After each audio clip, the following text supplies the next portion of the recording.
पश्चिम चंपारण जिले के बेतिया के चनपटिया प्रखंड अंतर्गत चोहड़ी पंचायत के वृति टोला गांव में प्रवीण मिश्रा के घर छठ पूजा देखने के लिए फिनलैंड से दंपति आए हुए हैं।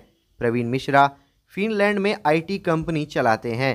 प्रवीण मिश्रा की पत्नी नेहा मिश्रा ने बताया कि फिनलैंड में रहने के क्रम में उनका संपर्क पासी लेपानेन और उनकी पत्नी इली लेपानेन के साथ हुआ। अक्सर वह छठ पूजा को लेकर चर्चा करती हैं।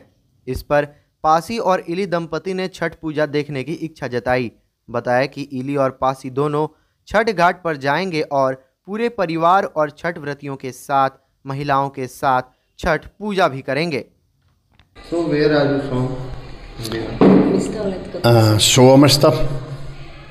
Suomesta ollaan. You people have come to Bihar to see Chhat Puja. How you are feeling? Miltä teistä tuntuu, te tulette katsomaan Chhat Puja täällä aurinkojuhlaa? Joo, tämä on todella mielenkiintoinen. Olemme kuulleet tästä ystäviltä ja halusimme tulla heidän kutsusta tänne. What have you heard about the Chhat Puja?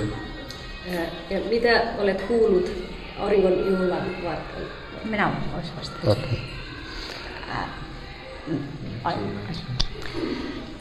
Ystävämme, Suomessa asuvat ystävämme ovat kertoneet meille auringonjuhlasta, että se on teille todella tärkeä juhla ja mielenkiinnolla odotamme juhlaa. Have you come people Bihar before a Chhat Puja? Oletteko käynyt aiemmin Biharissa Chhat auringonjuhlassa? Emme ole koskaan aiemmin käyneet täällä. Is that the first time? Onko tämä ensimmäinen kerta? Kyllä. Joo. You people have come to Bihar for Chhat Puja. You people are also celebrating Chhat Puja. What would you like to say? Mitä haluatte sanoa, kun me vietämme auringonjuhlan yhdessä? Hän voisi vastata. No, tämähän on meille ensimmäinen kerta ja varmasti mielenkiinnolla odotamme tätä juhlaa. Ja no en osaa.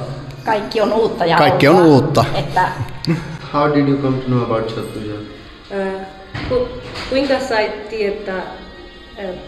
tietoa aurinkojuhlasta? Miten sait? Suomessa olevat ystävät kertoivat tästä. What's your name? Pasi Leppänen And your wife?